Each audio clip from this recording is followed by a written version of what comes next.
everyone, hope you all are fine. We were discussing about hydrogen previous day. We have discussed about hydrogen peroxide and I have shown you numerical based on the strength of the hydrogen peroxide, that volume in the terms of volume that was expressed, how you can convert the volumes in the gram per liter, and once you can convert to gram per liter, from their normality, molarity, whichever question asks that you can do. So in hydrogen, whichever topics were mentioned in the reduced syllabus, I have tried to cover them up. And I know maybe you all are not studying the inorganic right now in so detail, but you can read little bit, because very obvious question and direct question come from inorganic. That's why inorganic is bit coding always. You don't need to give a lot of time to inorganic. Give some every day. Give some time for organic, and then you can keep time for inorganic and physical. More you give to physical and organic, but some less time you give to inorganic, as we have talked previously also. We have in our syllabus, in half yearly syllabus, we have S block elements as well.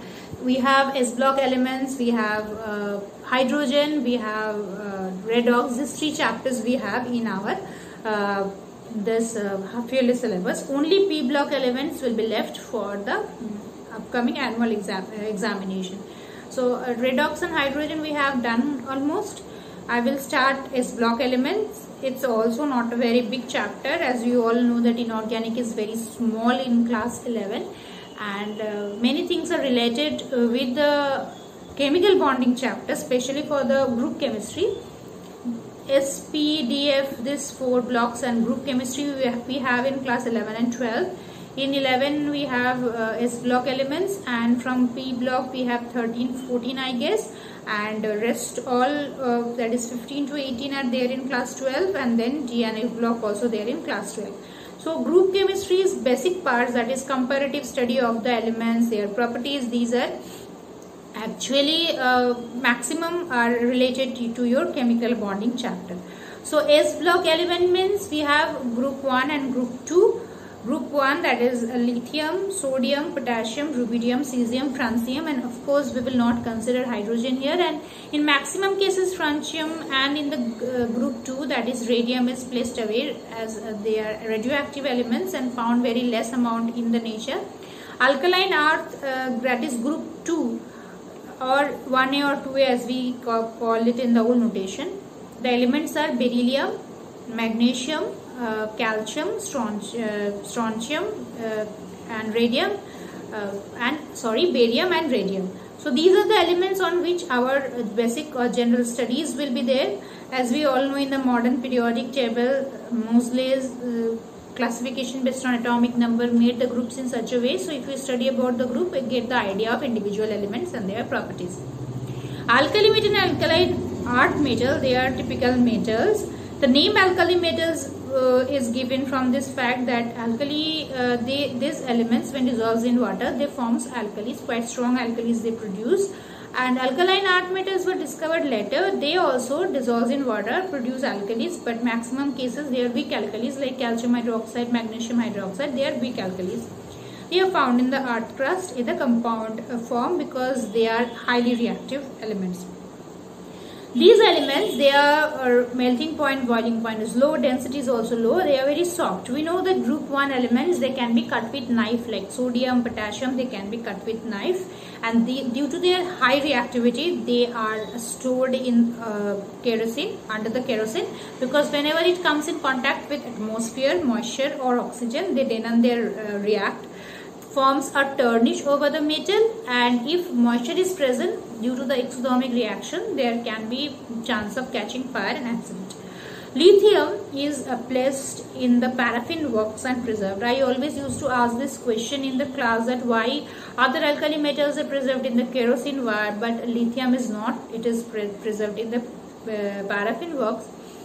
Generally the question, I never used to get answers from here. The answer actually, due to the light weight of lithium. Lithium being very light, it floats if we keep it in the kerosene, then upper surface gets dry very quickly because kerosene is volatile and it may come in touch with the atmosphere, oxygen, and there may be reaction, vigorous reaction, or there may be tarnishing of the metal.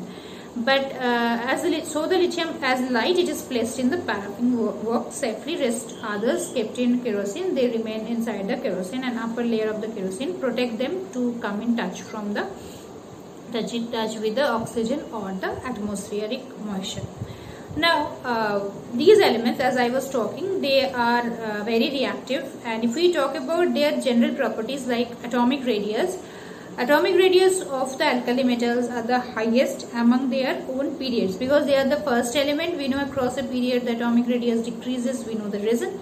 But the ions of their elements like Li plus having shorter atomic radius than that of parent atom, quite obvious, because the electrons become lesser and the number of proton remains same, attraction becomes more, so radius becomes smaller. Down a group atomic radius increases, same happens with the alkaline earth metal. But the radius of alkaline earth metals is lesser than that of alkali metals, but they are also quite bigger. Now, ionization potential for both the elements are low, especially for alkali metals. Ionization potential is very less, and that is why sodium, potassium, they show intense color to the flame.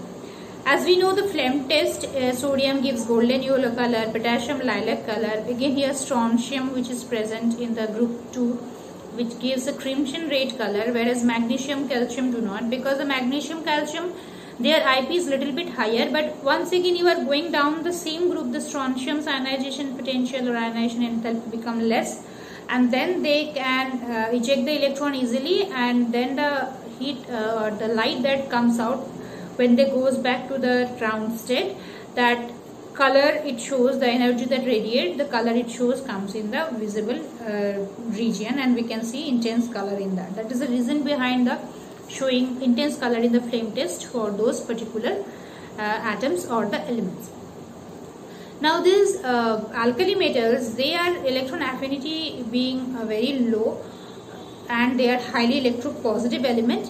Lithium, sodium, lithium plus Na plus, their size is also very smaller, so they have a hydration enthalpy, and whenever these ions are present in the water, the water molecules surround, as water is dipolar in nature, and then the speed, if you consider, like if you need to consider the speed of the ions in water, like Li plus, Na plus, then K plus, Rb plus and cesium plus, the transport or the speed of the ions is maximum in case of cesium, which is beyond our expectation, because we think the size of lithium plus being smaller, it will be in the faster rate in solution, but basically Li plus gets hydrated very rapidly, and once it gets hydrated rapidly, then the speed becomes slower, because we consider as a whole hydrated lithium plus as the radius of that hydrated ion,